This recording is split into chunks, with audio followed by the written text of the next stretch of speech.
Ô Fábio, tô vendo muita gente falando, ó, o Conor McGregor aqui, que não é ele, óbvio, né? Mas tá andando bastante aqui falando da torcida, do pronunciamento sobre Alexandre Matos. É assim, cara, eu até acredito que realmente tem que ligar o sinal de alerta no Vasco, tem que ficar de olho no que tá acontecendo, mas continuo com a opinião que não é um time para brigar para cair que nem no ano passado no Campeonato Brasileiro. Não é incrível, não é o time que vai ficar lá em cima, brigando com o Libertadores, a não ser que mude uma coisa ou outra aí, ou surpreenda a gente algum jogador, de repente, mais jovem, etc. Mas acho que tá indo muito do céu ao inferno o Vasco, né, o Fábio, nesse sentido, cara. Você acha que. Você concorda com o pessoal que tá falando muito do Matos? Até acho que quando ele veio, todo mundo esperava, né? A janela dos sonhos do Vasco. Todo mundo esperava que ia vir os jogadores, Scarpa, todo mundo vai chegar no Vasco, vai virar uma seleção. Você concorda aí com essas críticas ao Alexandre Matos, Fábio? Eu esperava mais do Alexandre Matos. Mas é só início de trabalho, está 3 meses no Vasco. Ele teve um orçamento igual o Brax teve, só que o Brax partiu do zero praticamente. O time era da Série B, ele teve que remontar um time para dar cara de Série A, e ele já com uma base boa, com a permanência do Ramon, Paê, Verrete, Medel, todos esses caras já estão no Vasco, ele teve que incrementar. Eu esperava mais dele. Né? Algumas contratações já disseram, não disseram que veio, e não vão dizer, né? Dificilmente vão apontar alguma direção diferente. Eu esperava um pouquinho mais dele. Mas o problema não é ele, o problema é 777. Então, assim, nós vamos conviver com a 777. Agora, a questão é, você tem um jogador, por exemplo, você vai lá no Casa Pia comprar o Cleiton. Não podia comprar o Carlinhos do Nova Iguaçu? Será que vai dar o mesmo efeito e não é mais barato? Se você quer comprar um jogador, não sei, nada contra o Cleiton, até porque, de novo, ele estreou bem. Eu não gostei da comparação, não, mas eu acho que o Cleiton é melhor. Mas eu entendi o recado. Eu entendi o preço também, né? Gastar 6 milhões de euros no Adson, 6 milhões de euros no João Vitor, para mim é jogar dinheiro fora. Nada contra os atletas, tá? Acho que são bons jogadores, mas não revende. Não revende, não revende pelo mesmo preço. Por exemplo, o que aconteceu ano passado, que comprou o Pedro Raul muito bem, porque foi barato, 2 milhões de dólares, e vendeu por 5, cara, esse tipo de negócio, você comprou o Adson por 6, vai vender por 15? Não vai acontecer, a não ser que o Adson se supere. Aliás, ontem achei o Adson entrou perdidinho no jogo, perdidinho, teve momentos que ele se escondeu na ponta direita, se ele pudesse correr para o lado de fora junto com os gandulas, ele corria, porque ele sumiu do jogo, né? Então, assim, voltando ao Matos, eu esperava mais, esperava, inclusive, que outras negociações acontecessem. E aí, conversando com pessoas do mercado, e eu vou apurar um pouco mais essa informação, mas me disseram o seguinte, o problema é que poucos empresários querem fazer negócio com o Vasco, e o Vasco não está pagando comissões. Ou, quando paga, atrasa demais. O que é lamentável, porque se a gente olhar, as negociações, praticamente todas foram feitas com o mesmo empresário. Tem 2 empresários que estão fazendo muitos negócios no Vasco, mas não traz os grandes jogadores que eles têm na mão. Isso me incomoda quando a gente olha as negociações. Vamos ver. De qualquer forma, amigos, o grande reforço do Vasco, para mim, foi a renovação do Ramon. Agora, ele não entra mais em campo. Foi um baita atacante, hein? Mas, o Fábio, eu sou do tempo que o torcedor vascaíno, e por isso eu gostei hoje do pronunciamento da Força Jovem, mas eu sou do tempo de que o torcedor vascaíno era um pouquinho mais exigente. O ano passado, quando o Vasco ganhou dos 2-1 do Red Bull Bragantino e se livrou do rebaixamento, na semana, o Vasco anunciou a renovação do Ramon Dias e a contratação do Alexandre Matos. Parece que o Vasco tinha ganho o Campeonato Brasileiro, ou a Copa do Brasil, ou a Libertadores. Talvez até com a expectativa de que ele repetisse no Vasco os trabalhos que ele fez no Cruzeiro e no Palmeiras. Para mim, minha opinião, tá? Gosto muito dele, da pessoa. A vitrine é gigantesca, que é o Clube de Regatas Vasco da Gama. O salário é vultuoso, o salário dele deve ser muito bom, mas o trabalho dele é muito ruim. Na minha opinião, o trabalho dele é muito ruim. Ele não conseguiu usar o prestígio dele para para emprestar o Serginho. Por exemplo, só citando um exemplo, porque um grande diretor de futebol, ele não é visto só pelas contratações. Porque contratar, Fábio, você faz, o Gui faz, eu sou do futebol. Se eu te der, vamos supor que eu seja de um presidente, vamos falar de um outro clube, vai. Qualquer outro clube, porque senão fica chato. Clube X. Com respeito, um Clube X, com respeito ao Pedrinho. Sou presidente do Clube X e te dou uma passagem de primeira classe com um hotel 5 estrelas em Londres e um cheque em branco. Vai lá e traz o Richarlison, traz o Gabriel Jesus. Você faz o que faz. Isso aí. Qualquer um faz, né? Com todo respeito ao meu amigo Marcos Braz, é isso que ele faz. Ele vai com aval e traz. Virou o melhor dirigente aí do futebol brasileiro. Eu quero ver, sem dinheiro, convencer um grande jogador a vir para um projeto. E aí, todo jogador que quer, que está livre no mercado ou quer uma oportunidade de mercado, vai para outros times, menos para o Vasco. Por isso a minha decepção.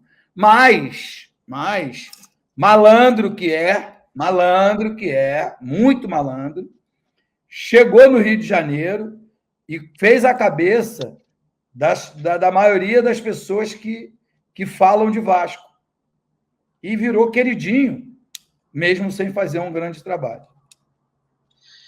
O Fábio, isso que o Edmundo fala, eu acho que ele está certo, mas assim, por exemplo, o que falta hoje, faltou uma mescla de jogadores nas contratações do Matos. Achei que veio muito cara, promissor ou mediano. Eu acho que até daqui a 2 anos, sei lá, de repente vai com o Sforza, vira um grandíssimo jogador, uma venda milionária. Até acho que isso pode acontecer uma hora ou outra ali nos jogadores que ele trouxe. O Adson valoriza, vende mais caro, ou então vira um grande jogador, ídolo do Vasco. Mas você não achou que faltou essa mescla de trazer um jogador mediano para grande? Eu não estou pedindo nenhum jogador grande para caramba, mas pelo menos um jogador ali que você fala, Scarpa, vamos falar assim, Scarpa. Chega o Scarpa, que não foi caro e também conhece o Alexandre Matos, de repente se ele traz o Scarpa, Galdamez, Sforza, cara, muda o conceito, cara. Não faltou um pouco disso? Eu sei que vão falar, mas é que a 777 não libera a contratação, é complicado, burocracia. Mas, cara, faltou esse tato também para o Alexandre Matos, né, Fábio? Mas qual é a diferença dessa janela em termos de contratação, de perfil, para a janela anterior nessa mesma época? Vamos esquecer a segunda janela, quando vieram Medel, Verratti, Payet, Michael, que a água já estava aqui, aí os caras se desesperaram.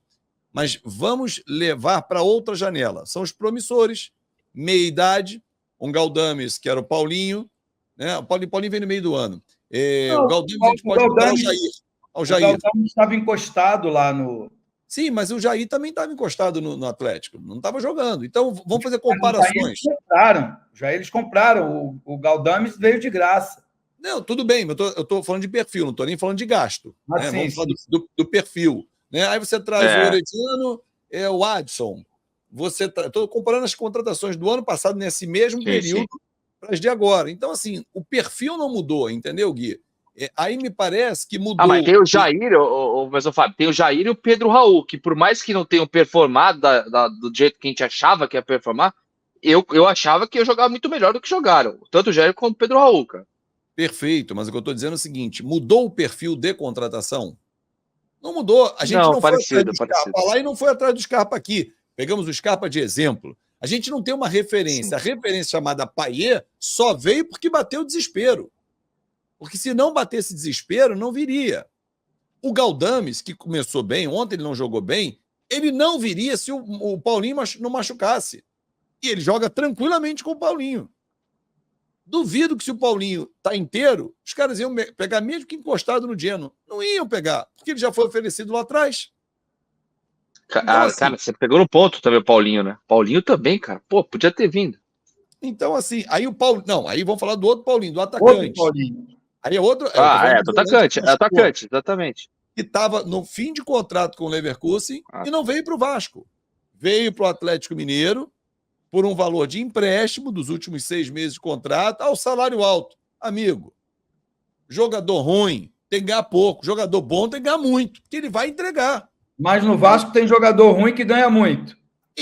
Aí é um problema. Aí vira custo, vira gasto. Não é investimento. Porque o Paulinho, se você paga 1 milhão, 1,5 milhão por mês nele, ele vai te entregar. O Medel vale 1 milhão por mês? Não vale. Não sei se é o salário dele, estou citando aqui um valor especificamente. O Payet vale. O Payet vale. Agora, não pode pagar, vamos dizer, o Adson, 500 mil reais ao Adson. Não pode. Ah, mas se não pagar isso, ninguém vem. Então, não vem o Adson. O Adson, desculpa, não é contra ele, tá? Mas o Adson, se você somar, a gente falou do Serginho ainda há pouco aqui, tem o David, tem o Rossi, somar os 3, que cada um ganhe miseravelmente, 250 mil reais. São 750 mil. Edmundo, a gente não consegue achar um jogador titular do Vasco pagar 750 mil reais? E esses 3 não entregam o que um titular poderia entregar? Eu consigo. Pô, eu também. Vai ali no Uruguai, cara. Consigo e tenho certeza que a torcida vai ficar feliz.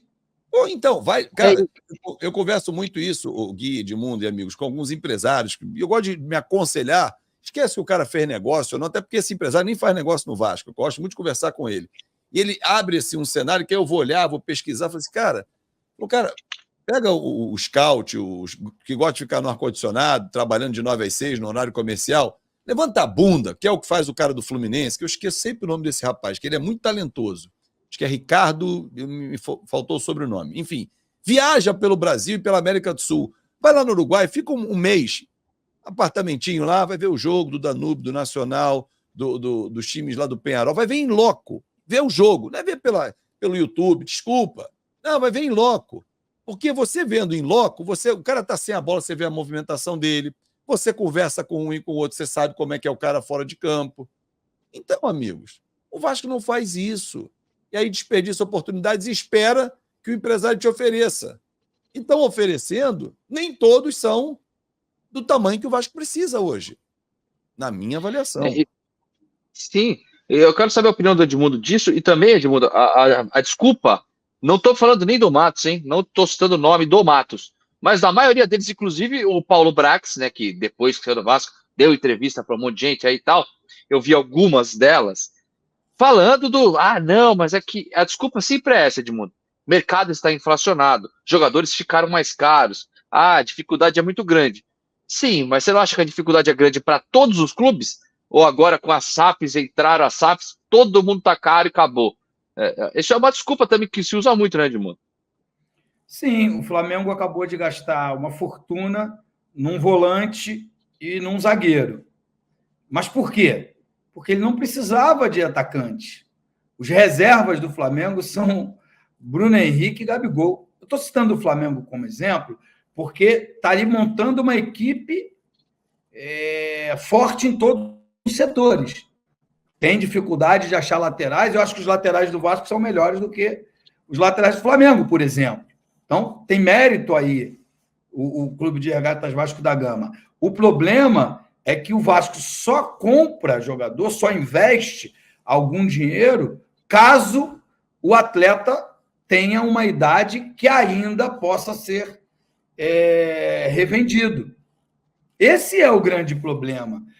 Você não olha a contratação pelo nome, pelo que ele vai te trazer de retorno técnico, financeiro, com venda de camisa, sócio-torcedor e essas coisas, né? Um ídolo, estão se agarrando ali no Payet, que está fazendo bem esse papel, né?